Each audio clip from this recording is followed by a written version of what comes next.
anhu wa ardah. Things that negate al-Ikhlaas.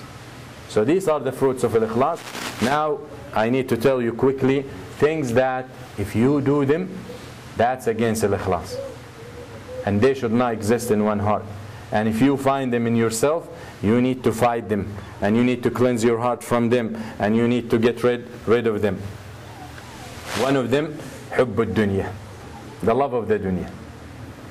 The love of this dunya and the attachment to the material and making materials your reason to live, something against al-Ikhlaas. Because as we said, Ikhlaas is to seek the face of Allah subhanahu wa ta'ala. So if you're seeking the dunya and all your concern and hem and intention for the dunya, then obviously Ikhlaas is not there. والشهرة and fame. If you're running after fame, that's another reason. والشرف and honor. والرياء والناف والسمعة, sum'ah, reputation. والعجب. العجب is to admire yourself. Huh? So riya, يعني to worship Allah, pretending that it's for Allah, but your intention for people to see you and to praise you. That is no, and that is against al-Ikhlaas. Sum'ah is to do things for people to hear about you, for people to praise you again, so they can praise you. وَمَنْ سَمَّعَ سَمَّعَ اللَّهُ بِهِ. And whoever does these things for people to praise him or to hear him, then Allah will make people hear him, but in the negative way. Yani Allah will expose him. And this is the key with the mura'i. يعني المرائي and munafiq and the hypocrite and he who does things to please people, Allah at one point, it doesn't matter how high he reaches, Allah will bring him down. Allah will expose him and bring him down. Because there are points where it comes, it's really the key to go through them and to succeed is strong iman. And the mura'i doesn't have that. So he will fail. He will fail. يعني to the point he might ally the kuffar against the believers when it comes to those points. And of course, then you will know that of his nifaq. وَلَا تُصَلِّ عَلَى أَحَدٍ مَاتَ or مِنْهُمْ مَاتَ أَبَدًا. العجب يعني to admire yourself. يعني you do things and you admire it. You say, wow. يعني who could do that? And forgetting to return the favor to Allah. Yani Allah gave you the tawfiq, Allah gave you the help, Allah gave you the means, Allah gave you the life to be able to achieve that, but you forget all that and you admire yourself. That is ujb. And that is against al-Ikhlaas. Huh? And the three disastrous words is li, for me. Yani Fir'aun said, وَلِيَ مُلْكُ مَصْرٍ. And for me is the possession of Egypt. Li. When someone says, that's for me, that's mine, huh? Then he's in danger. Okay? And Qarun, the other word is indi, I have. Okay? I have. And the other is ana, I am. That's what the shaitan said. Ana khayrun min, I'm better than him. And the other is وَمَا أُتِيتُهُ إِلَّا عَلَى عِلْمٍ عِنْدِي. Qarun, you know Qarun from, يعني they said related to Musa alayhi salam from the people of Fir'aun. He said, I was only given this because of my knowledge. The knowledge I have, عِنْدِي, because of my experience. You know, when he was so rich and they asked him to give for the poor.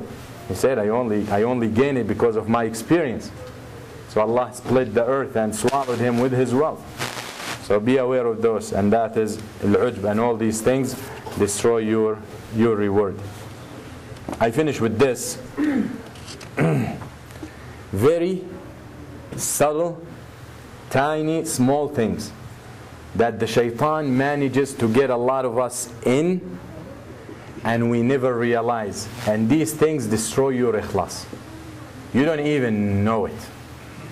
يعني الإخلاص, like the footsteps, and some of the ulama, الرياء, they said like دبيب النمل, like the sound that the footsteps of an ant يعني شوف the footsteps of an ant. But that is how serious الرياء and how subtle it can be and how quiet الرياء can be, but yet it destroys you. It destroys your action and your intention. Three scenarios. يقول الإمام Abu Hamid al-Ghazali, when he talks about الرياء, showing off, and pay attention, these are words of وأخفى من ذلك أن يختفي العامل بطاعته بحيث لا يريد الاطلاع ولا يسر بظهور طاعته، ولكنه مع ذلك إذا رأى الناس أحب أن يبدأوه وأن يقابلوه بالبشاشة والتوقير وأن يثنوا عليه وأن ينشطوا في قضاء حوائجه وأن يسامحوه في البيع والشراء، فإن قصر فيه مقصر ثقل ذلك على قلبه ووجد لذلك استبعادا في نفسه كأنه يتقاضى الاحترام على الطاعة التي يفعلها أخفاها عن الناس ولكنه أراد ثوابها توقيرا واحتراما من الناس. That is serious, and a lot of people might not pay attention to that. يعني, in summary, just a point that I need to mention about al-ujub when I said to admire yourself. If you do the things to admire yourself, and if you feel good about yourself just like that, that is against al-Ikhlaas. But if you do things for the sincerity of Allah and for the reason to please Allah, but then people praise you, and you feel good about that, is that riya? The Prophet ﷺ was asked about that. He said, sallallahu alayhi wa sallam, تِلْكَ عَاجِلُ بُشْرَ الْمُؤْمِنِ. He said, when he was asked, sallallahu alayhi wa sallam, a person prays for the sake of Allah. You know? But people praise him. But his intention was not expecting the praise. So he likes it. It's natural. So they said, Ya Rasulullah, is this riya? Is this showing off? Yani, does this negate his ikhlas? He said, sallallahu alayhi wa sallam, تِلْكَ عَاجِلُ بُشْرَ الْمُؤْمِنِ. He said, this is the good news for the believer in advance. Ya salam. Yani, he did that for the sake of Allah only, he will get the reward. So the fact that people praised him and he liked it, that is telling him, يعني in other words, you're having the good results in the akhirah. تِلْكَ عَاجِلُ بُشْرَ. So that is not riya. Okay? Alright. يعني when you do something sincerely and someone praises you, don't go and like punch him. Or don't frown.